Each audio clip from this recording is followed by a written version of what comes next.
It's only been 11 months since OnePlus introduced the world to its first Pro Series smartphone, but the company is already back at it with the introduction of the all-new OnePlus 8 Pro. Now, for the most part, this phone features all the regular specs that you would expect from a flagship smartphone in 2020.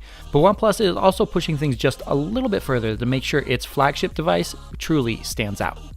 If you're simply looking at the hardware of the phone, it'll be hard for you to tell the difference between the new 8 Pro and its predecessor from last year.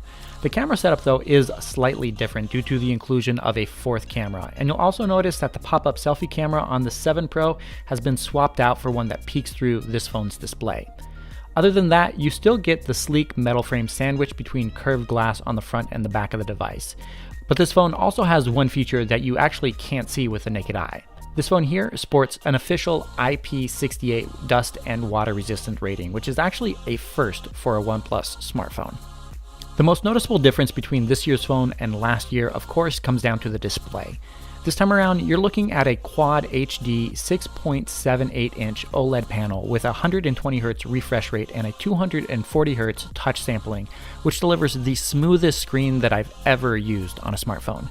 And while Samsung's Galaxy S20 lineup boasts 120Hz refresh rates as well, this phone here can do it at its full resolution, while Samsung's devices need to bump things down to full HD. To charge up the 4,510 mAh battery, you do get the company's proprietary Dash Charge 30T, which delivers 30-watt fast charging. But OnePlus has also stepped things up by finally delivering wireless charging to its phone, something that it said for the longest time simply wasn't fast enough for its customers. OnePlus has built its own wireless charger, which can actually deliver a 30-watt charge wirelessly to the phone. But if you have a regular wireless Qi charger, that will work with the phone as well. And to take things one step further, OnePlus has also included reverse wireless charging, a feature that up until now has only really been used on Samsung and Huawei devices. The cameras on the phone have gotten an upgrade as well, with a quad camera setup which uses two 48-megapixel sensors for its standard and ultra-wide cameras, an 8-megapixel camera for its 3x hybrid zoom, and a 5-megapixel color filter camera. For those keeping track, the two 48-megapixel sensors are the same ones that Oppo is using for its premium Find X2 Pro. But it seems the sister company simply wasn't willing to let OnePlus also share the 5x periscope camera. Unlike Samsung's new Galaxy S20 lineup, you won't be getting 8K video capture out of any of these camera sensors.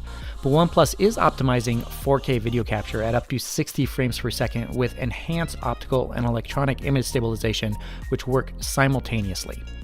As for its front-facing camera, the 16-megapixel sensor used here is the same one on the regular OnePlus 8, capable of capturing video at 1080p, when most other flagship devices from this year have been capturing 4K video from their selfie cameras.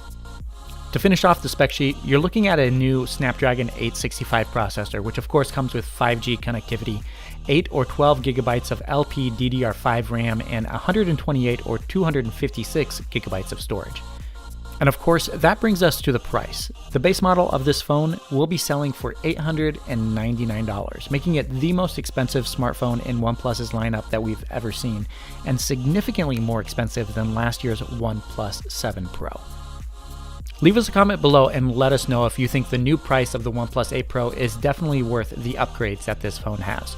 Thank you guys so much for watching. If you want to see our full review of this phone as soon as it's available, make sure you subscribe to the channel and hit that bell icon as well. Thank you guys so much for watching, and I'll catch you in the next one.